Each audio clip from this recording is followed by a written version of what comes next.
Happy holidays, everyone. Except for the 5 teams we're about to talk about today, there's nothing to be happy about.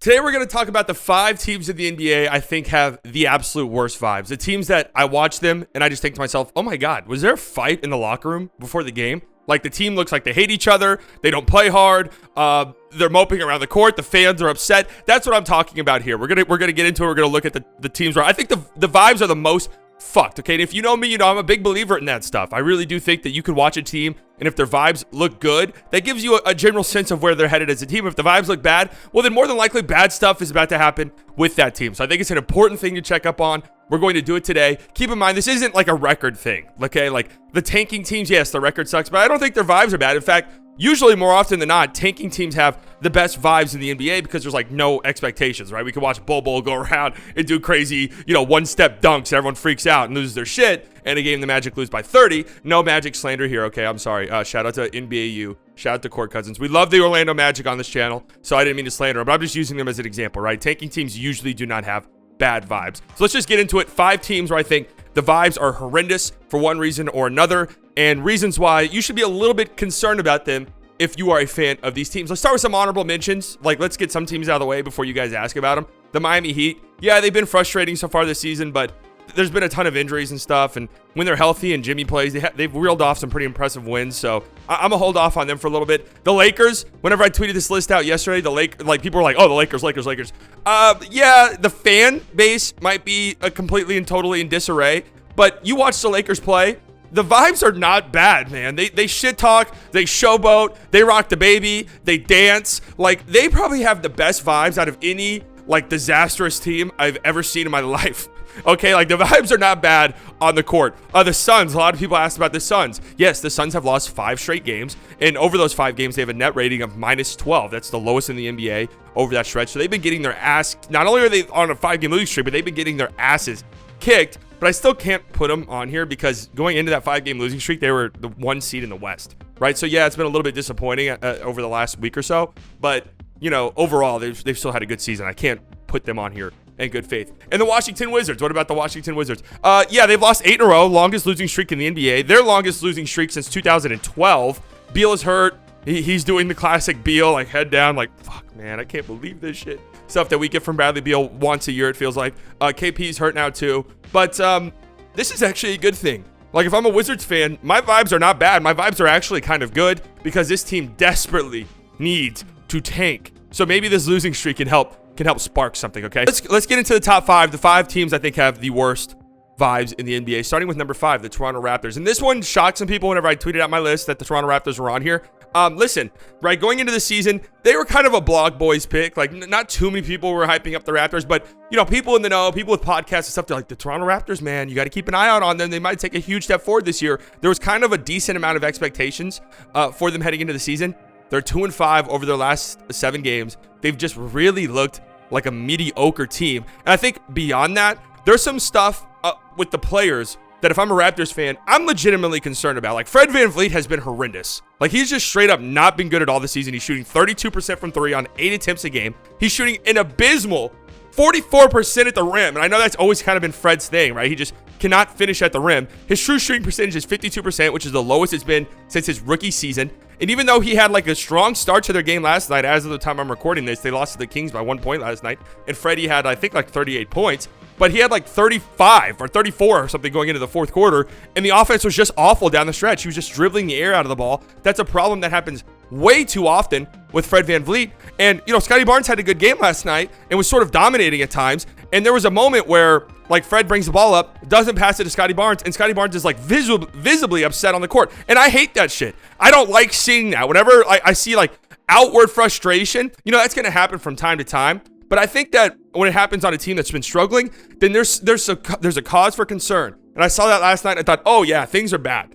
Like, things might not be good behind the scenes here. And speaking of Scottie Barnes, I mean, he was good last night. He had a really good game last night against the Kings. But, man, he has to be one of the most disappointing players in the league so far this season. Like, I really thought Scottie Barnes had a superstar potential in him. And by the way, I still do think that. Like, I don't think a tough 30-game start to his second year in the league means that he's just never going to be that guy. But it's just been really frustrating. And I think part of that frustration is, I don't know how much of it is his fault. Like, sure, he hasn't taken much of a leap forward in a lot of stuff. And in fact, like just by the end of his last season, like the last few months of the season last year, he's actually kind of taken a step back in a lot of regards. But I don't, like, if you look at his usage rate, he's 8th on the team in usage. Like, he's 1 percentage point higher than Chris Boucher. Like, that should not be happening, right? I don't want my second-year guy that I drafted 4th overall, who I think has legitimate star potential. He needs to be more involved in the team. You know, if you realistically want him to develop, he has to be more involved. And that's kind of like a thing about the Raptors where it's like, we have all of these very similar players, and at some point, like, one of them is going to have to go if the others can fly. Like Siakam, OG, who's been great. Like, you have some things to be excited about if you're a Toronto Raptors fan. Like, OG's been tremendous. Pascal's been tremendous. But at a certain point, you have all of these guys who just kind of do the same thing almost. And it's just like, how is this supposed to work? So I think I have the Raptors at 5 because I think they could turn it around. Like, I have more faith in them than any other team on this list to turn it around. But there's just some stuff that spooked me out a little bit. At number 4, it is Chicago. Chicago Bulls, they obviously have to be on this list, right? They're 11-16. I actually kind of think they might be a little bit better than their record shows, right? Not by much, but I don't think they're like 5 games under 500, 30 games into the season type of bad, because that's really bad. But man, this is just a frustrating team that feels stuck. And that's absolutely the worst spot that you could be in, right? You're built around a 33-year-old DeMar DeRozan who's looked good at times this year, but you're seeing why teams built around DeMar struggle. And that's because that type of offense in today's NBA, it's just not, you know, living and dying by mid-range jump shots over and over. It's just not that efficient of an offense. Zach LaVine has been much better lately. He's been much better in the month of December, but there's a lot of concern about him, right? He just, at times, has not looked even remotely close to the same guy you were hoping to get whenever you gave him that 5-year max extension. Lots of concern about his knee, his explosiveness, all of this stuff. You have a 32-year-old Nikola Vucevic who, that's going to be one of the worst trades of like the past decade, right? Because you gave up the pick that ended up being Franz Wagner. You gave up Wendell Carter Jr., who just straight up might be better than Vucevic right now. And then you also have another first-round pick that you gave up. So an utter disaster of a trade for the Orlando Magic. And I don't know, at this point in the game, I don't know if Vucevic is like the type of center that you could realistically build a team around. You know, you have some stuff to be positive about. Patrick Williams has been phenomenal defensively. Alex Caruso has been phenomenal defensively, but neither of these guys are factors at all offensively. For Caruso, it's just like he just does not look like a good offensive player. Patrick Williams, he shoots 44% from 3, but he has a 16% usage rate, which is horrible. Like, he's not even fucking doing anything half the time he's out on the floor, and I don't think that that's his fault. I think that, again, it goes behind, like, if your two main cogs of the machine offensively are DeMar and Zach LaVine, yeah, how are you expecting to get the ball to guys like Patrick Williams who, like, need somebody to feed them the ball a little bit, right? And it's like, man, was Lonzo Ball like secretly the most valuable player in the whole entire NBA? Like, it just doesn't make any sense to me that him going down, a guy like Lonzo, who's a really good player, don't get me wrong, but Lonzo goes down and this team looks like shit. Like, they were the 1 seed in the East for like months last year. Then Lonzo gets hurt, and now they look fucking lost. Is he really that good? I know he is. They need his shooting, they need his defense, they need his playmaking, but oh my God, like, they can't recover at all. I don't know where this team goes. Like, obviously the Lonzo stuff is terrifying because it doesn't sound like he's going to play at all this season. Every time a report comes out about him, it's worse. So I don't know what we're expecting out of him. And I just don't know where this team goes other than blow it all up. Like, that has to be the next step, right? At number 3, I have the Dallas Mavericks. I thought about putting them at 1. Like, last night's game against the Cavs was so bad. The vibes were so fucked that I thought that it actually vaulted them up to the number 1 spot. I think I had them at 5 or 4 in my initial tweet yesterday. I think that they might actually have an argument for 1. I'll explain why I don't have them at 1 later, but they definitely belong in the top 3 now. A big area of concern for me is Luka now looks close to being done. Like, I never thought that in his career. I've never really even bought into like the Luka's gonna ask out. I've never bought into that shit because I don't know. I just don't want to spend my entire day thinking about my favorite team losing a generational talent. But man, like, his outward frustration, it's usually, you know, Luka pouts on the floor all the time. We see that all the time. He gets mad. He shows his anger, his emotions on the court pretty much once a game at least, right? So it's not that big of a surprise, but it's usually about the refs. It's usually about his own play. It's only been recently, really within the past few weeks, that it's been towards his teammates. And it's been several occasions where he's like openly pissed off at his teammates. Last night, you had him walking off the court. He didn't dap up Dwight Powell. That's one thing. But then he stared down Mark Cuban. And there's people who are telling me, oh, that's nothing. That's nothing. Oh, give me a fucking break. That is not nothing. Mark Cuban's literally shaking in his boots in this video, okay? This still right here of Luka staring at Mark Cuban is one of the funniest pictures I've ever seen. That shit is hilarious. Like, things are bad. And can it get fixed? I don't know. Like, you have Luka, so that's a positive, but your roster's in a bad spot. Your star is openly pissed off, and I think it's kind of obvious with his body language and the way he acts sometimes that he thinks that these guys are not very good. So that's not a good sign either. And I just... I don't know what else there is to say about this Mavs team, man. These things are concerning, right? We have a head coach who doesn't want to play guys who should be playing. Everybody's mad at the head coach. He doesn't seem to make adjustments, right? Everybody's pissed off at Mark Cuban, but that's 24/7 thing. If you're a Dallas Mavericks fan, that's been the case for the last 10 plus years, pretty much. Everybody being pissed off at Mark Cuban. And that's why I think the vibes are as fucked as they are, because when you have a guy like Luke on your team, you should be happy and positive. Even if you're having a down season, you can be like, okay, we can fix this. Like, we can do this. As long as that guy's on our team, we always have a chance to win.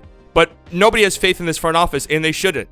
They absolutely shouldn't. So yeah, the vibes are fucked. Luka looks angry, and everyone's angry. And I think if we were just doing based off of like fan base reaction, the Mavericks would probably be number one, to be 100% honest with you. If we were just going purely based off of like fans on Twitter, how do they feel about the situation? Mavs would probably be one. Okay, at number 2 and number 1, I have the Hawks and the Timberwolves. And I'm trying to figure out who I want at number 2 and who I want at number 1. I think I'll go with the Hawks at number 2 and the Timberwolves at number 1. The reason why I have both of these teams in the top 2 is because they made their move. Like, they're all in, let's go for it move. They trade multiple picks. I think it was ended up being 3 picks for DeJounte Murray, 5 picks or whatever the fuck it was for Rudy Gobert. They made their all-in moves, and it just does not look like it's going to work, and that is a bad place to be in. For the Hawks, right, at least for the Hawks, DeJounte Murray looks good.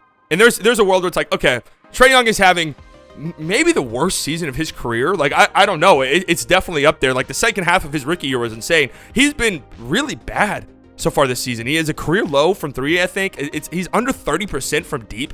Like, he's just not shooting efficiently. And when you combine his really shoddy shooting numbers to start the season with his horrendous defense, we're talking about like a legitimately destructive player on the court. And I would never say that. Like, yes, I always know that Trae Young's defense has been terrible, but I always thought his offense was at least good enough to make up for it a tiny bit. I mean, we're talking about a guy who, we're talking about a dude who led the league in total points and assists last year for only the second time in NBA history, right? Insane shit. But offensively, it's just not really been there for Trae Young this year. So you have like this destructive player on the court who also is openly beefing with the head coach. That's the second time this has happened in Trae's tenure. You have reports that the team's not even supporting Trae, they're supporting the head coach. So all of that leaves to the vibes being fucked. But also beyond that, like, this team is just disgusting, man. They're bottom 3 in assist percentage. They're a bottom 7 offense, which doesn't make any sense with Trae and DeJounte on the same team. I know DeJounte's been out a little bit. They're last in passes made. Again, doesn't really make sense because Trae's a great playmaker. DeJounte's a great playmaker. This offense should be fun and exciting to watch. They are dead last in 3 or dead last in rim or 3 frequency, meaning they probably have the worst shot diet in the NBA. They take the second most long twos in the NBA. None of this shit makes sense. That should not be how this team is operating. And I think a lot of it is, one, Nate McMillan sucks. Like, this guy's not a good coach at all. I've never thought Nate McMillan was a good coach. I thought that Eastern Conference Finals run was actually kind of harmful for the Hawks because it led to them keeping Nate McMillan whenever I thought that they should have moved on and found somebody else, and they need to. Like, if I had to guess, Nate McMillan is the first head coach fired this year. He's just been horrendous there. And it's also a personnel issue. Like, another reason why I think the vibes are so fucked in Atlanta is you have an owner who, yeah, it's great they went out and they got DeJounte Murray, but they also just gave up Kevin Huerter for nothing, like, just to save money. And you really, really need a guy like Kevin Huerter right now. Your depth sucks. The Holiday brothers are terrible on your team right now. And I just don't know. Like, the vibes are terrible in Atlanta. But they are worse than Minnesota, I think. Because, again, in Atlanta, it's like, okay, like, DeJounte looks good. Right, Trae's having a tough start to the season. He'll figure it out at some point, obviously. And, you know, with the right coach, not Nate McMillan, with the right coach, we can figure this stuff out. The Timberwolves, I don't know. Like, the Rudy Gobert and Cat pairing, don't know if it'll ever work. And that was your all-in move. You pretty much have 0 pieces left to do anything unless you want to start trading off your, like, legitimate cornerstone pieces. But now you have oh God, I just don't even know. I kind of shit on them relentlessly in my Walker Kessler video yesterday, so I don't want to go too hard on the Timberwolves, and I do almost feel bad for them in a way. But, like, I thought that there was a real chance that we'd have, like, a Ewing theory candidate when Cat went down. Like, it wasn't like a Cat thing. It was more so like okay, maybe this team will be a lot better when it's just one center. But they don't look better at all. They still just look like this mediocre, kind of just in a way pathetic. And I don't mean that in a mean way. I just think like you watch them, you're just like, oh God, like this is the team. Like this is the team that went all in the offseason, and this is the team that people thought was like a sneaky 1 seed candidate. Oh brother, like I don't know where it goes. Like in order for this thing to work, the Timberwolves really needed Anthony Edwards to take that superstar leap. And I thought going into the season, that was like a guaranteed thing. I thought he was for sure going to take that leap forward. And he has not done that. And a lot of that, I know that he's been like, hey, I need spacing. But a lot of that falls on him. He's got to be better, man. He's got to show up and be better and play hard every single game. And he has not done that so far this season. They needed McDaniels to take that step forward offensively. And he's been tremendous defensively, like always. But he has not taken that leap up offensively. They needed Noel to take that step up. They needed Noel to like sort of replace the offense that you lost in the trade and like Malik Beasley and stuff. And he's been flat out horrendous. So all of these guys, you need to take a step forward. Either did not, haven't really improved much, in like Anthony Edwards' case, really just kind of stayed the same, or have taken a step backwards and been terrible in Jalen Noel's case, because he has been absolutely awful. God bless the guy, but he's been terrible. And I think that they have the worst vibes in the league, in my opinion. Their vibes are the most fucked because I just don't know what they do, Like, I think you went all in, you swung for the fences, and you looked like Joey Gallo, man. You fell down to your knees, you swung and missed. You swung at a 50-foot curveball, and you didn't even come close. Like, that's kind of what it feels like, and I don't know how they fix it. Again, at least in Atlanta's case, it's like, okay, well, DeJounte and Trey, like, DeJounte's been good, and I think we can figure this stuff out. Minnesota, I don't know. I have no idea. Like, Anthony Edwards actually taking that superstar leap would help tremendously, but he's got to do it. He just has to. So, yeah, those are the teams I think have the most fucked vibes in the league. If you want to tell me the Mavericks have the worst vibes, I believe you.